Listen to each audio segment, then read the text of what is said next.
De tal manera que es que lo importante es que los genios atraen la atención de la ciudad. Como dice el texto, toda la ciudad se conmovió. Claro, y destaca la figura del que va montado allí en el asno. Y la gente se pregunta, ¿quién es este? ¿Quién es este? ¿Quién es este? Este es el Salvador del mundo.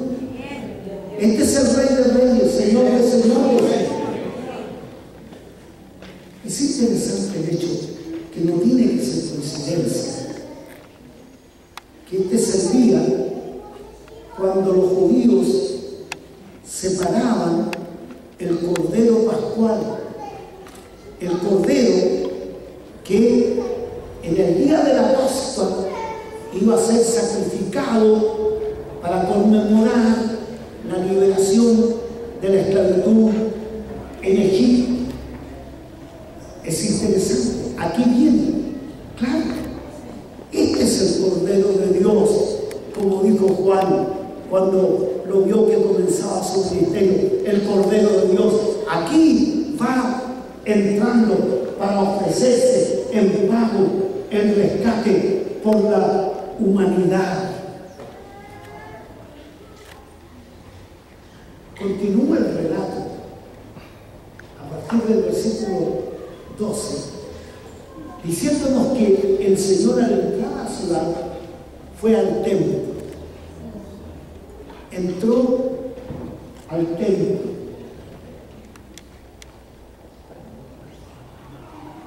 Y echó fuera a todos los que vendían y compraban en el templo.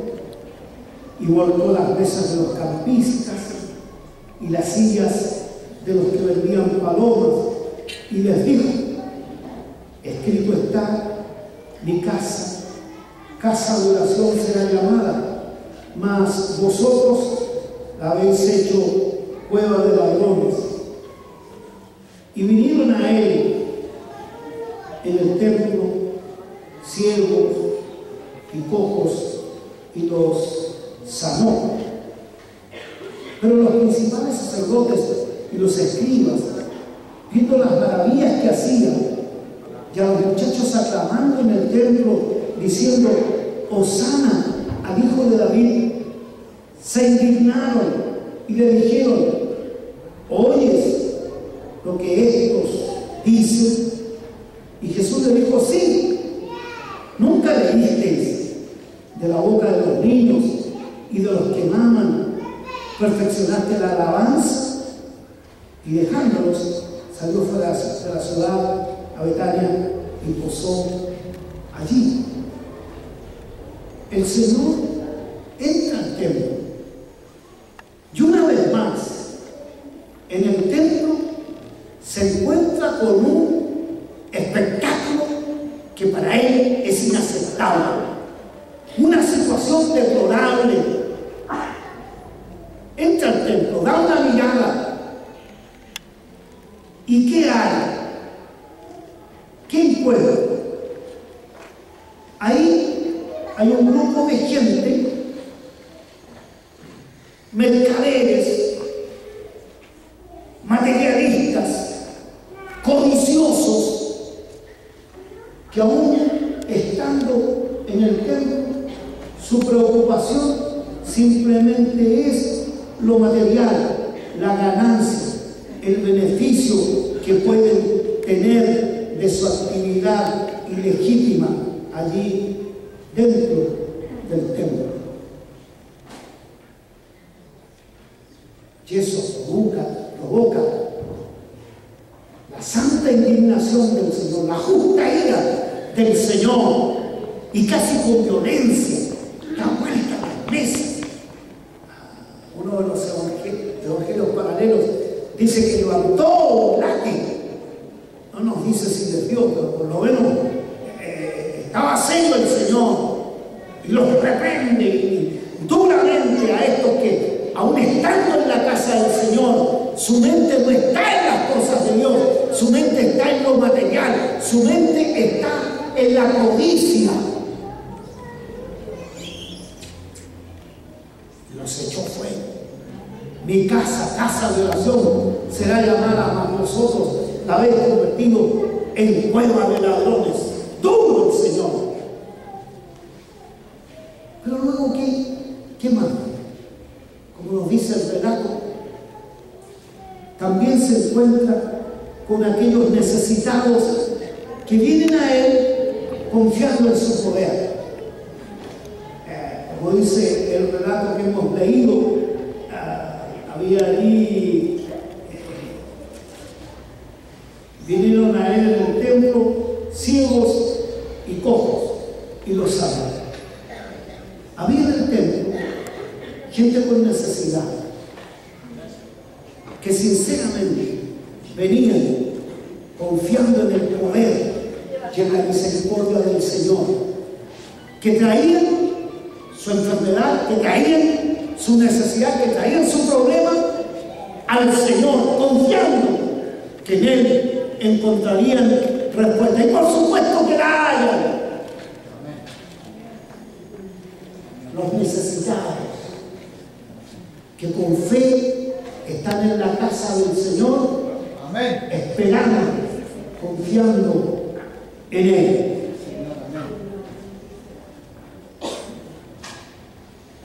¿A quién ve en el templo?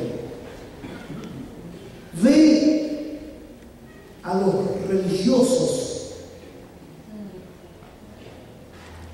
hipócritas, ritualistas. En el relato aquí nos dice que los principales sacerdotes y los escribas, viendo las maravillas que hacía, que a los muchachos aclamando en el templo diciendo Hosana al hijo de David, se indignaron. Hipócritas. No los escandaliza ni los indigna el mercantilismo dentro de la casa de Dios. No dicen una palabra del comercio, del negocio. Tal vez ellos tenían parte en la utilidad, tal vez ellos tenían alguna ganancia en todo ese tráfico que había dentro de la propia casa de Dios. Y entonces eso hacía vista gorda. Pero que el Señor sanara a estos enfermos, que aliviara a los que sufrían, que aceptara que gente ahí alabara a Dios, gritara hosanas, a esos sí los molestaba.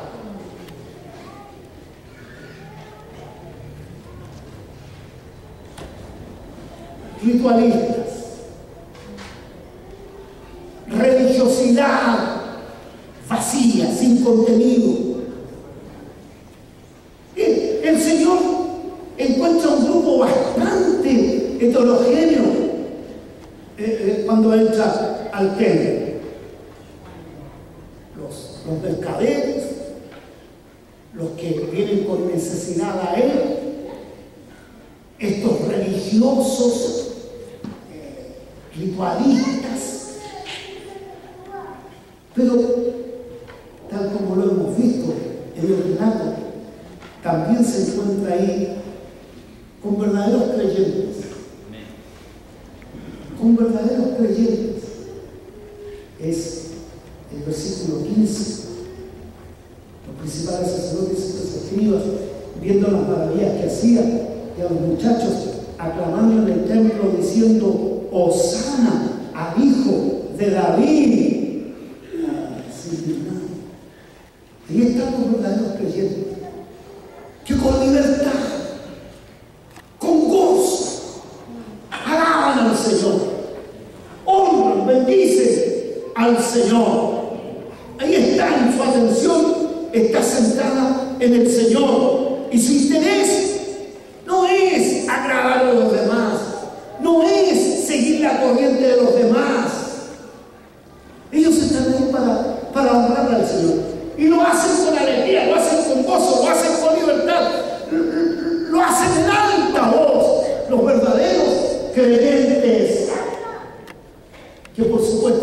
pasan inadvertidos para el Señor. Sale en su defensa frente a estos hipócritas.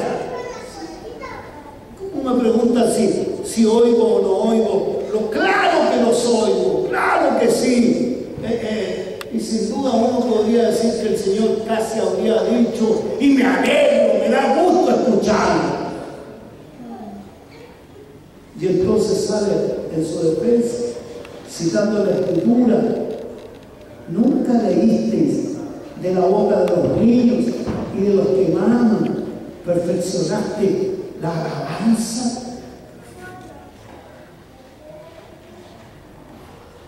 Se estaba cumpliendo la profecía.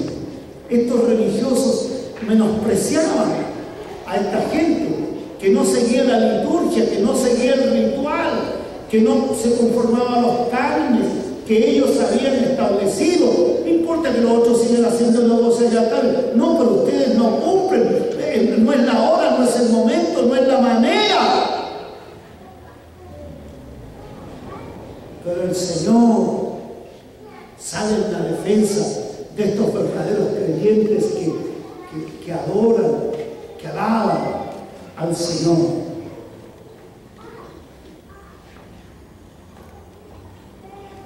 Es inevitable que cuando pensamos, bueno, ¿cuál es el mensaje del Señor para mí esta mañana? ¿Qué me dice a mí el Señor esta palabra? Que tenemos la oportunidad de expresar al Señor nuestro amor, nuestra lealtad, nuestra fidelidad. Permítanme hacer un paréntesis a propósito. No es que nosotros de manera morbosa nos alegramos cuando recordamos los sufrimientos del Señor, que nos alegramos cuando recordamos las humillaciones, los dolores físicos, morales y espirituales, su crucifixión, su muerte. Lo que pasa es que nosotros sabemos cuál es el fin de la historia. Sabemos cómo termina la historia.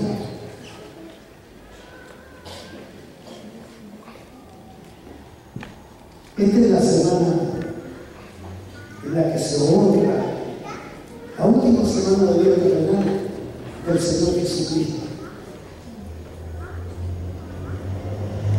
Y el Señor, si viene a este templo, si el Señor camina por estos pasillos, ¿qué va a ver? ¿Qué va a encontrar? ¿Cuál es nuestra actitud en esta hora? Tenemos la libertad, tenemos la oportunidad de hacer de esta una ocasión de homenaje al Señor.